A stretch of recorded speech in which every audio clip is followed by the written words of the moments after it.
Welcome back, everyone. It's Friday, October 28th, the final week of Cybersecurity Awareness Month for 2022. We have a very special guest today, Vince Crisler, who, among other things, is the CEO of Darkcubed, was a Chief Information Security Officer for the White House, and a former Air Force officer. So, Vince, That's welcome, correct. and thanks for being here. Thank you. Excited to be here. And I'm now the Chief Strategy Officer for Solarium because they just acquired us last month. That is fantastic. Yeah. Well, it's like looking in a mirror, isn't it? Yeah. Yeah, they say Exactly. everybody's got a twin, and if I'm yours, I feel sorry for you, but I love it. Beard well, brothers. yeah, there you go. Let me know if you need a stand-in for parties or stunt double or any of that stuff. I had to actually I had to spray paint the beard and get the right color. I think I nailed it, but Perfect. yours looks awesome. Mine looks like I got roadkill on my face, so we'll just go from there. But I'd like to go back to kind of the beginning. When did you become interested in IT? Well, it was way back in high school. My first job I grew up in rural southeastern Ohio, a little town called Logan, and my first job was working at a video store back when they had videotapes. You remember those days. Oh yeah, Um, and the woman that owned the video store decided she wanted to start an internet service provider, the first one in that part of Ohio. And I knew a little bit about computers at the time, and so she brought me on as her sysadmin and tech support. So that's how I got started in IT. wow! At a video store. At a video store. That is, we had, and I don't know. Well, you're from, you said Southeast Iowa, Ohio. Ohio. Okay, so I don't know did they have the family video chain there? We didn't. This was just a Okay, local video okay, store. We didn't even have a Blockbuster. okay. I saw the other day there's one left, and they were raffling off or a contest where you could go sit in that Blockbuster and watch movies and play games for family game night. It was pretty interesting. That's But fun. Yeah. so you became interested when you were younger, and then after that you went into the military. Yeah, I was commissioned as an officer in the Air Force as a communications officer and spent some time over in Germany doing some cool gigs there, and then got sent to the Pentagon where I did the Nuclear Command and Control mission in the National Military Command Center. So in the movies where they turn the two keys to launch the nukes, like that's where I worked every day. Very cool. And it's funny, like IT systems are IT systems, like they're critical systems, but people are like, oh no, the system's broken. What do we do? Reboot, and it works. The so after you got out of the military, tell us a little bit about that, because at some point obviously you furthered that government work, or working for the federal government. What was Yeah. that transition? So after I worked at the Pentagon, I went to this group in the military called the White House Communications Agency. And so I was a presidential communications officer, a captain in the Air Force at the time, traveling on the road with President Bush, kind of doing secure and unsecure comms, kind of wherever he would go. And then I was on a trip to Hawaii for a refuel stop there. And I got a call from my commander who said, hey, how do you feel about going to the White House to be the CISO? So I was like, sure. So I, 2007, I went over to the White House to be the chief information security officer there. And, that was during a really interesting time for our nation with some of the big nation state hacks coming out and the comprehensive national cybersecurity initiative.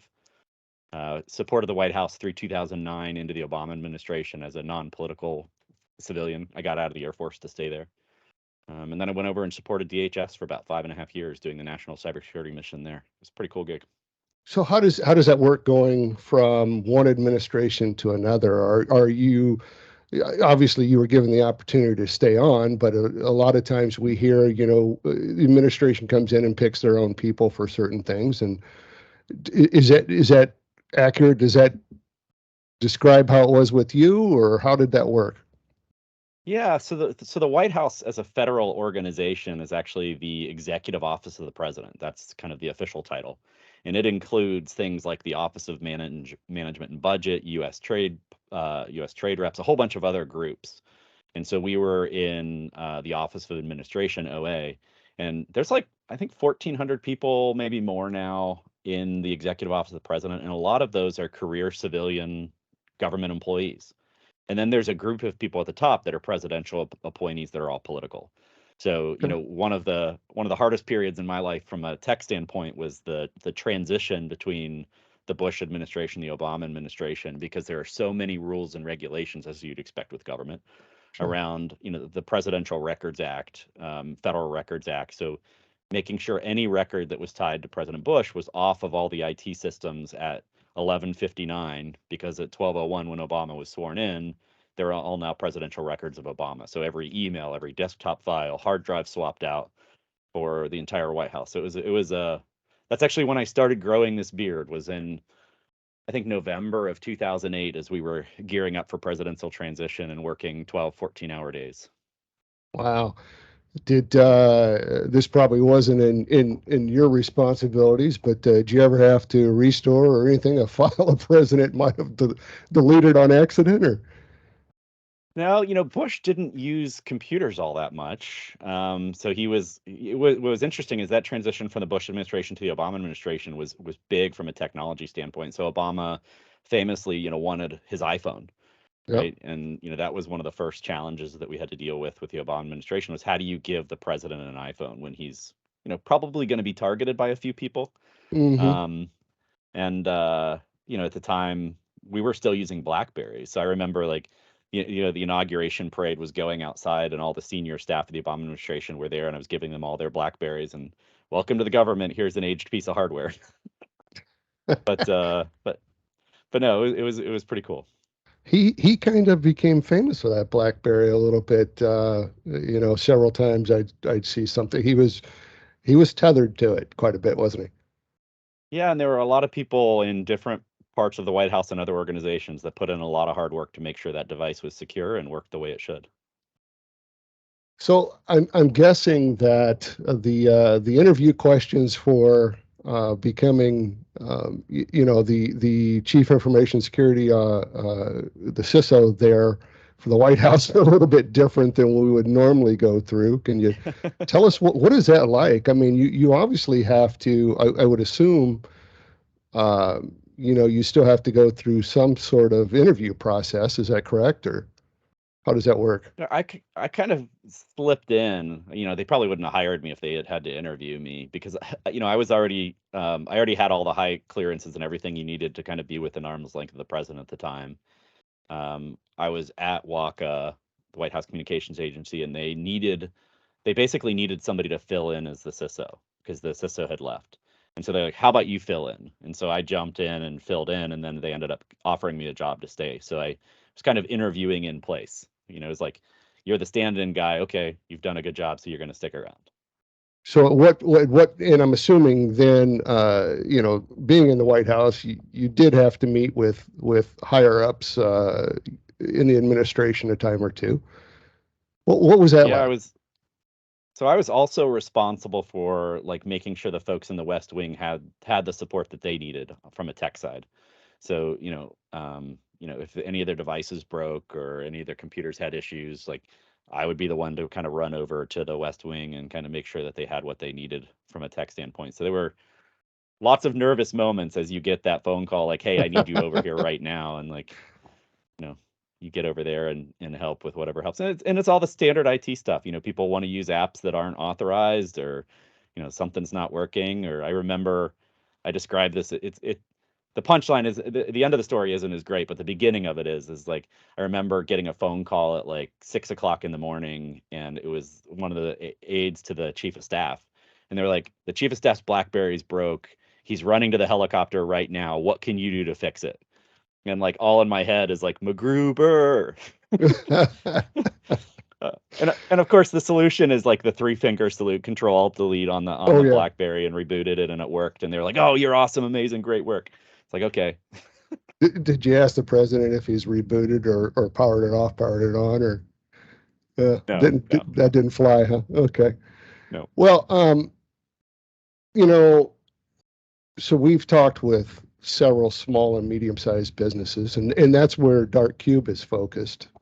We Correct. talked to them about cybersecurity, and I know you've run into this, but quite frankly, many don't understand the real danger that they're in. Can you give us kind of a 10,000 foot view of your thoughts on small, medium-sized businesses, excuse me, and cybersecurity, where it's at today? Yeah. It's definitely a scary situation. There are a lot of risks and challenges, but being a small business owner, they didn't create their accounting firm or their car dealership or their dry cleaning business to worry about cybersecurity, right? They're not tech people. They don't, all they think about is like, uh, how do I make a profit? How do I keep my business running? How do I pay my employees? And the IT and tech stuff are just extra, right? And a lot of times it's kind of annoying that they even have to deal with it. And so the responsibility for this then falls to the managed service providers that are supporting them, right? And it shouldn't be the expectation that these folks fully get it and understand it. What you have to do is build a relationship with trust where you can recommend things and you can manage costs for them because they don't have unlimited budgets, of course. And you can provide us an approach that manages their risk appropriately. And when I talk to groups, I always talk about, cybersecurity is just boring old risk management at the end of the day. It's what are the threats to their business? What vulnerabilities do they have? What are the consequences if those threats act against those vulnerabilities to compromise a system? And then you can kind of understand that risk and quantify it. So if it's a dry cleaner with like one payment terminal, do they really need to spend $10,000 a month on security? Like, what's the worst that can happen if they've kind of transferred that ownership to Stripe or whoever else? If they have a server with a customer database, maybe that's a little bit different. And so, my emphasis when I talk about this stuff is really get back down to risk because business people understand risk. And for them, that risk could be, a fine with data if they're in healthcare or if they're in finance. It could also be brand and reputation. Like, how many of your customers would leave you if you had a data breach, regardless of how bad it is? And, how would that damage your business? None of them, all of them. That's a way to start to think about the risk to their business. Very well said. It sounds like you've gone through this a time or two, so I appreciate that. Once And or that's twice. the thing is that, and I think you hit the nail right on the head. I don't do my own taxes, and there's a reason.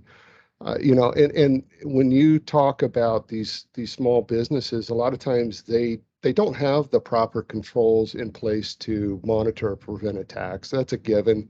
But I think it's up to us as IT professionals to help them understand exactly what that is. And you're right, it is risk.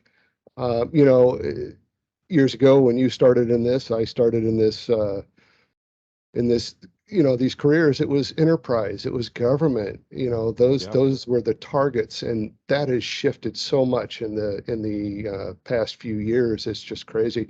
A lot of times it's really like strapping a bloody pork chop around your neck and jumping into the ocean and hoping that something doesn't happen. Exactly. I believe that because we've had great success with Dark Cube. So first, thank you for that. Um, Thank you. but I think that a tool like a Dark Cube in place, you know, you would find that these small business owners and leaders would be shocked when they saw the reporting. And to me, Yep. that is always a such a powerful tool to be able to put that into place and show them that the attacks are happening, where they're happening from, right? The level of the attack. Can you talk a little bit about that? Yeah, when we think about threat, I think a lot of what dominates the news are nation state attacks, Russia, China, North Korea, Iran, and all of the sophisticated attacks, 0 days, all these other things. What's happening in reality is if you're connected to the internet, if you have a system connected to the internet, you're being scanned and poked and prodded all the time. There are lots of free tools out there. There's one of my favorites is called Mass Scan. You can get it on GitHub, you can put it on a DigitalOcean server, and you can scan the entire internet in a matter of minutes. And so what we're seeing the adversaries do out there is, anytime a 0 day is released, anytime there's a vulnerability, or even stuff that's been known for years, they're just constantly scanning the internet for any publicly addressable system that might respond to see if that vulnerability exists. And they're just cataloging these systems that are vulnerable, and then they're selling them on to people that are going to compromise them. And so, regardless of what we like to see in the media and press about how hard and scary these things are, like, most ransomware happens because somebody has a exposed RDP port and a simple password, and it gets brute forced, and they're in the system and they're able to spread it out. I'm sure there are lots of fancy tools and techniques to detect and stop a ransomware attack, but if you just shut that door in the first place, you're going to prevent it from happening. And so, really, a core part of our mission is how do we distill and boil this down into the simple stuff that matters, and how do we do it really efficiently and effectively and make it accessible to businesses of all sizes. Yeah, it's fantastic. You guys take a different approach from most vendors in your industry that we've seen, but simple sometimes is better. And I think in this case, from what we've seen, it really does work well. If you had just one or two words of advice for a small, medium-sized business owner, and they don't understand that risk that they face in today's world, what would you tell them? One, it's a scary world out there, and there are people coming after you all the time. Two, find a managed service provider, find an IT person that you trust, and then work with them to kind of improve your security posture over time. You're not going to have to do it all overnight, but every quarter, do a project, improve it, get better over time. And if you don't trust your managed service provider, find another one. Find one that you can trust, that you can build that relationship with. Just like you said with your taxes. I mean, how many times have you been like, oh, I don't want to pay that much to get my taxes done? But when you find that right person that's like, that understands you and works with you well, that you trust, you're like, okay, like, let's just get this done, and I'm going to trust you. So trust is that key part. And if you're a small business owner and you don't trust your tech person, your managed service provider, you need to find someone you do. And then, a stupid plug here, two-factor authentication. Two-factor authentication on everything. If you're not using two-factor authentication on your social media accounts, on your email, on your banking systems, you're going to get those compromised. Great point. I know that we're seeing a lot of movement on that, basically because of insurance.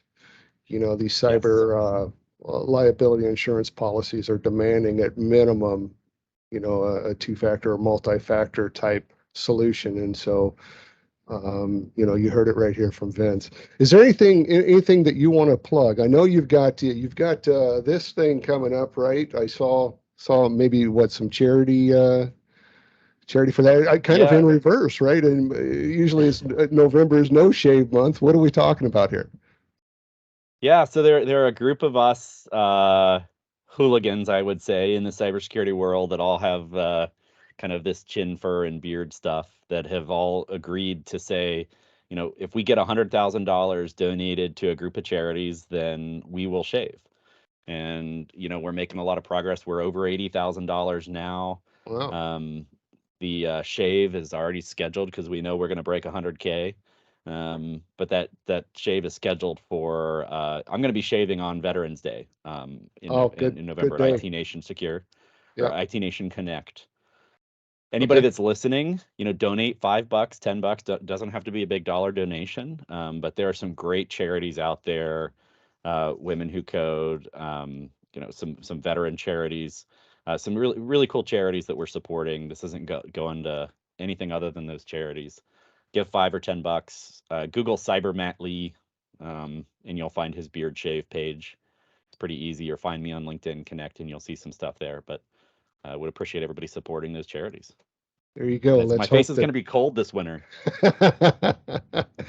Well, it's good, because if I ever have you back on here, maybe I won't have this on mine as well. It's great. But well, Vince, in all seriousness, and with all being as sincere as I can with this, I want to thank you again for your time. Thanks for indulging me on this, and thank you for having a sense of humor.